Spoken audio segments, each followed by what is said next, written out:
and at times painful process. So we, even though administration commenced in August 2013, we were speaking with the IFL board from April 2013. I met with all the creditors to see if we could arrange, have a lease arrangement in place so we could utilise the facility and support IFL through their financial difficulties and see if avoid administration. As you know, that wasn't successful. So it's been about a good 18 months of this. What I can say is we are determined to not back out. We will continue. We believe that we are best placed to run this centre, and we will continue to pursue it until a final decision is made. A lot of people is asking what's behind all this.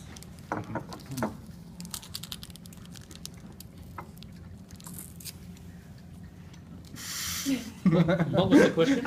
What is behind all this? How did it start and why? The IFL financial issues? Look, I really don't know. I mean, the board members took the position that they were, trading insolvent, and therefore they had a legal, and that's against the law, and they had an obligation to call in a voluntary administrator, and we know what's happened since. So when would the premises were given to the Actor Centre?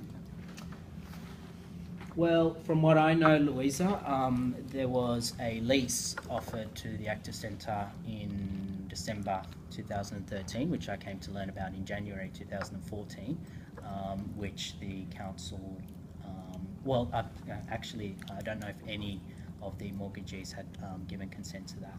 So that's where the dispute arose.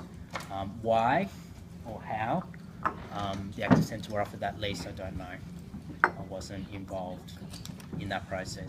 And as an organisation who had submitted a bid, we weren't advised of this. I found out through Facebook that the Actor Centre had been offered a lease. When you rent a place, the landlord can kick you out whenever he wants. Why it doesn't happen to the Actor Centre? I believe the Actor Centre have a licence agreement, which was initially till the end of March. It's been extended till the end of September. And what will happen beyond that, I quite honestly don't know, because we don't. That's something between the Administrators Council and the Actor Centre. I don't know what will happen beyond that. So, yeah. Do you want to speak more to the fact about the that the other bidder, of course, the highest bidder, is an actual religion as opposed to a community organisation? Yes. So the Glorious Gospel Church at the moment has the highest bid, which I believe was submitted following our bid. It is a religious group or a church that runs services on Sundays. I heard at the public meeting that the church intends to look at putting some demountables up on the roof top, subject to DA, I would presume, and would rely upon the lease to the Actor Centre to fulfil the obligations under the Cultural Covenant. Where we differ, we differ greatly in that we're a broad-based community organisation that runs a whole range of services and cultural activities. And just for the record, why are you taking photos? Just for the record, Lucia, we have extensive because it's a media conference, Thomas, so we probably don't take photographs. Just for the record, Lucia, we have extensive experience in running cultural events. That's a large part of what we do, including running the Northern Street Festa, not just running a couple of events within the Festa. We actually ran the whole Festa a couple of years ago, to a whole range of community and cultural events and concerts.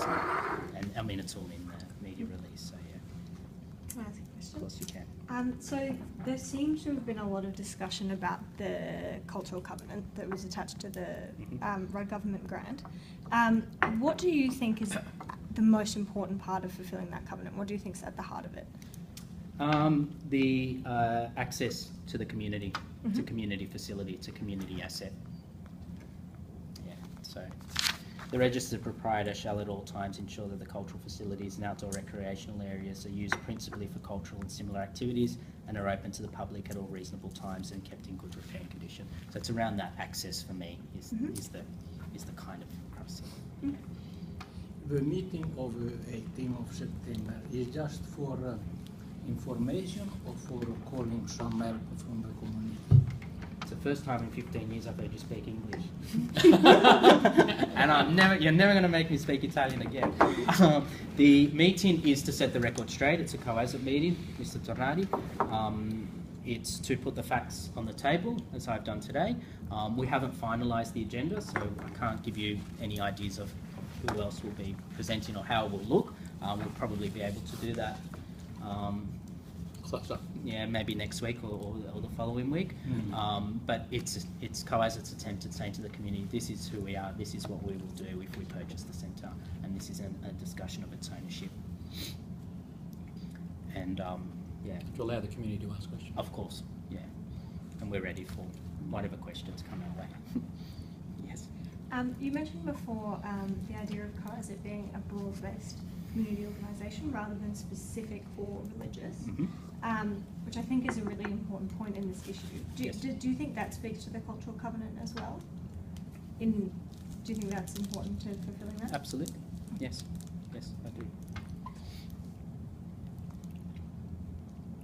I invite you to, if you haven't already, have a look at our website and see the extensive range of services that we provide. It's in the ready. Yeah, some of them are mentioned there.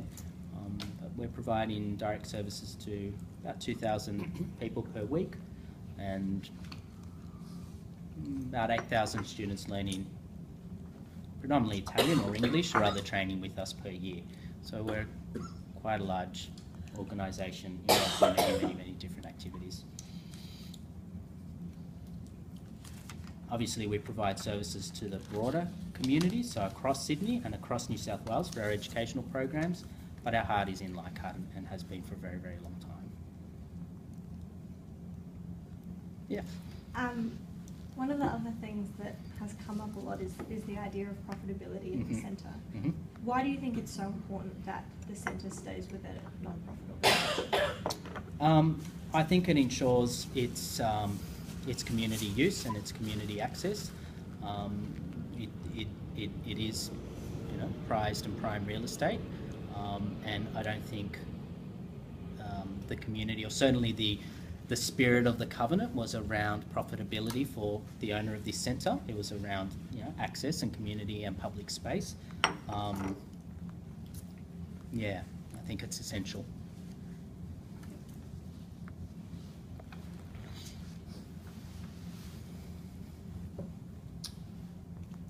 Any other questions?